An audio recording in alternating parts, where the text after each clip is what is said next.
Pakiramdam ko ay maiihi na ako sa palda ng dress ko. Hindi crowded ha? Pagpaparinig ko kay Aloha nang maalala ang tinext niya. Nang makaalis na kami sa alon ng mga tao ay nakahinga ako ng maluwag. Inasar ko pa si Aloha at tinanong sa kanya na ganon ba sa tingin niya ang hindi crowded ay halos natumba na nga kami sa dami ng nagkabungguan. Tuwang-tuwa kami nang lumiko sa papuntang CR. Naglalakad kami sa isang maliit na hallway papuntang comfort room nang may makitang babae at lalaki.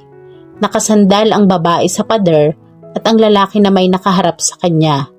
Ikinukulong siya sa kanyang mga braso at magiliw siyang hinahalikan. Hindi namin masyadong maaninag ang mga mukha nila dahil wala namang ilaw dito sa hallway.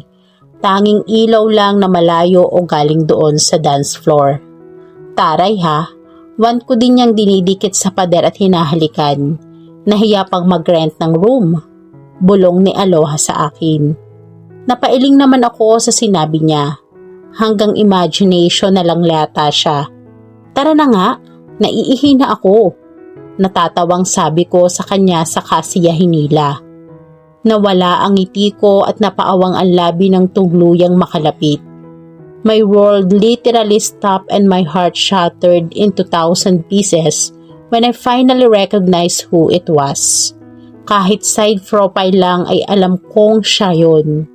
In the wall in front of me, my husband is kissing another woman. Hindi yata ako napansin o kahit sino man lang sa kanilang dalawa dahil pareho silang alipin sa labi ng isa't isa. Humigpit ang kapit ko sa braso ni Aloha at unti-unting naramdaman ang mainit na tubig na punapatak sa aking pisngi. Tamang hinala, Tarya. You know you couldn't be wrong, right? Tarya, mahinang pagtawag sa akin ni Aloha. Tila kinakabahan at nagulat din sa nakikita at kung sino iyon. Hindi ako nagpatinag at nakatingin pa rin sa asawa kong may kahalikang iba. Mas lalong nalukot ang puso ko nang hinila pa ng babae ang batok ni Trevor palapit sa kanya para mas mapadiin ang halikan nila. Bumuhos ang sandamakmakong luha na ang kaninang mga braso ni Trevor na nakasandal sa pader at nakagkulong sa babae ay nasa bewang na nito ngayon. At talagang walang nakakapansing sa kanilang may tao dito. Na andito ako. Trevor, andito ang asawa mo. Chivalry? Is she?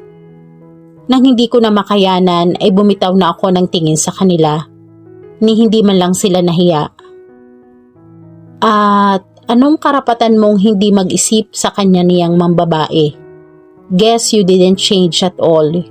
You are the same asshole and jerk Trevor I've always known. Binatawan ko si Aloha at tumalikod na. Pinilit kong buhati ng mga paa ko kahit alam kong ang mga ugat niyon sa kinatatayuan ko kanina. Halos hindi ko na makita ang daan dahil sa mga luhang nakaharang sa mata ko. Makailang bangga na rin ako sa mga taong talagang hindi ko na alam kung saan pa ako liliko. Tarya! Nagulat ako nang marinig ang tinig ni Eros. Gulat din ang paraan ng pagtawag niya sa akin. Hinawakan niya ang braso ko at pilit na pinaharap sa kanya. Bakit ka umiiyak? Nag-aalalang tanong niya. Kaysa sumagot ay mas lalo pa akong humikbi. Wala na akong pake dahil malakas naman ang tugtog sa dance floor. Bitawan mo ako. Hindi na ako makapagsalita ng maayos dahil sa iyak at hikbi. Nasundan na ako ni Aloha at agad na sinabihan si Eros na hayaan na lang ako. Nagtalo pa sila kaya kinuha ko ang pagkakataong iyon para umalis. Agad akong lumabas at pumara ng taxi. Alaalang-alaala sa akin yung driver dahil sa malakas kong iyak. Inaalok niya ako ng tissue. Tubig pati na gamot pero tinanggihan ko lang ito at nagpasalamat. Kuya, pwede po bang buksan niyo na lang yung radyo? Hirap na hirap akong magsalita at hindi na halos makahinga. Baka sakaling matangay ang mga iniisip ko kung may halong tugtog o kwentuhan lang mula sa DJ. Okay po ma'am, sagot niya saka sinunod ang pakiusap ko. Pero mas nag-umapaw lang ang damdamin ko dahil sa narinig na kanta. Pagkabigay ko ng 1,000 pera sa driver ng taxi agad na akong bumaba. Hindi na binigyang pansin pa ang sukli dahil talagang nilakihan ko ang bigay kay kuyang driver dahil sa kabaitan niya. Ma'am, umiiyak ho ba kayo? Sino hong umaway sa inyo? Si Mang Jenso na alalang-alala sa akin habang binubuksan ang gate. Ma'am, ano hong nangyari? Tanong pa niya. Wala ho, sabi ko sa gitna ng mga hikbi. Papasok na ho ako sa loob, paalam ko. Bago tuloy ang pumasok sa malaking pinto ng bahay namin ay huminga muna ako ng malalim. Pinalis ang mga luhang naglalandas sa aking mga pisngi. Baka mamaya ay makita pa ako ni Andrew na umiiyak kung sakaling nasa sala naman siya. Unti-unti kong binuksan ang pinto at nakahinga ng maluwag nang wala doon si Andrew. Tahimik akong tumaas at dumiretso sa kwarto namin. Nanguha ako ng damit na pampalit at papunta sana ng kwarto ni Oliver para doon maligo at matulog. Pero pagpihit ko ay nasa harap ko na si Trevor. Hinihingal pa. Tarya? Pagtawag niya. Kitang-kita ko ang kaba at takot niya sa tono pa lang ng kanyang pananalita. Agad kong naibagsak ang damit na nasa bisig ko at humakbang paatras nang tumulak siya papalapit sa akin. Let me explain please. Sabi niya habang patuloy ang paghakbang sa akin. Kahit 1 metro ang layo niya sa akin ay amoy na amoy ko ang alak mula sa kanya. Huwag kang lalapit, sabay atras ko at muling pagbuhos ng mga bagong luha. Sabing huwag kang lalapit. Sigaw ko nang patuloy pa rin ang pagtulak niya sa akin sa kanyang sarili papunta sa akin. May gana pa siyang umuwi? Bakit hindi na lang sila naghotel ng kahalikan niya kanina? Hear me out, Tarya. He just kept advancing towards me. 1 hakbang pa, Trevor, binabalaan kita. Baka hindi kita matansya. Pinilit kong tigasan ang boses ko para malaman niyang seryoso ako. Hanggat maaari huwag niyang lubusin ang pasensya ko, kundi masasampal ko talaga siya. Yun ang pinakaaayaw kong gawin. Pero kung mangungulit pa siya, baka nga dumapo na talaga ang kamay ko sa pisngi niya. Tumango siya ng marahan at sumunod sa akin. Huminto nga siya at napahilamos ng mukha. What you saw, that's hindi niya maituloy-tuloy ang gusto niyang sabihin. Ano? Nalasing ka? Kaya nakikipaghalikan ka sa iba sa harap ng asawa mo? Katagasigaw ko ay siya ding pagpatak ng mga luha ko. Napakagago mo. Kung kailan ka nagkaanak sa kakapanaglo ko. Walang pagsidlan ang galit at puot ng puso ko. Paano niya nagawa sa akin yon? I did told you not to drink when you have a problem or were at some fight, right? Ano yung nakita ko? Hindi lang basta inom, Trevor. I'm sorry. Pagkatapos noon ay may narinig akong hikbi. Nagangat ako ng tingin sa kanya dahil nag-sorry siya, meaning he is guilty. At bakit siya pa ang umiiyak? Wala siyang karapatan. Tangina. Habang ako yung inaakusahan mong may ibang lalaki, ikaw pala yung nagpapakasarap sa labi ng ibang babae.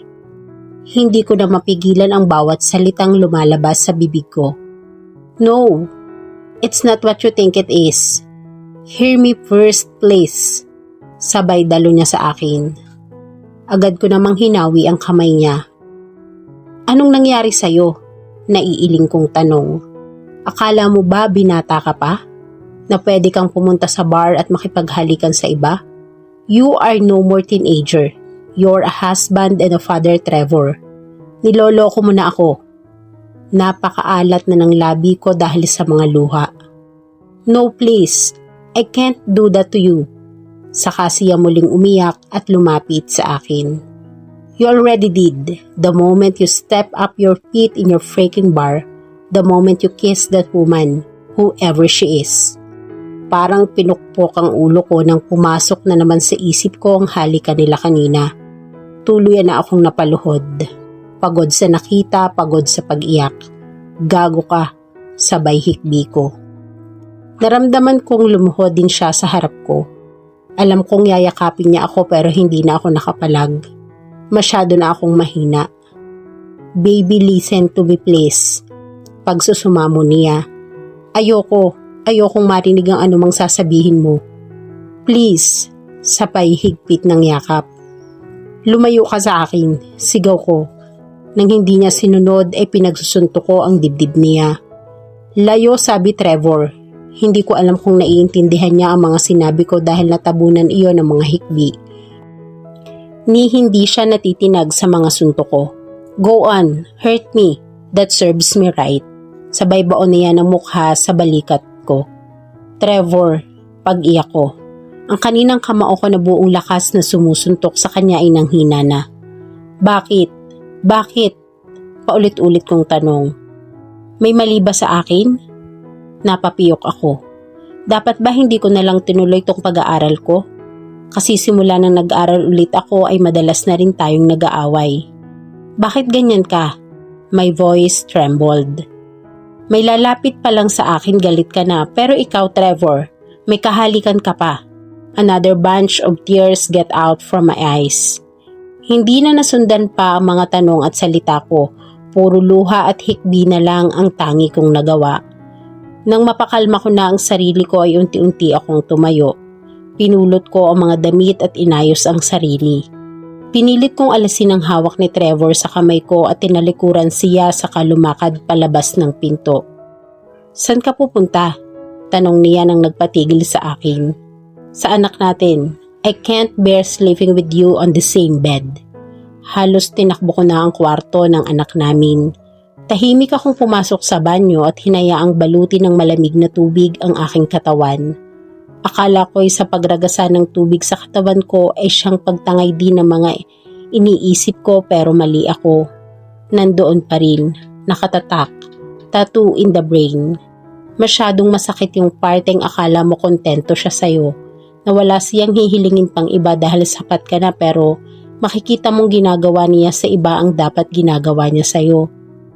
I saw how passionate he was while kissing that woman. It made me question myself tuloy na kulang pa ba ako?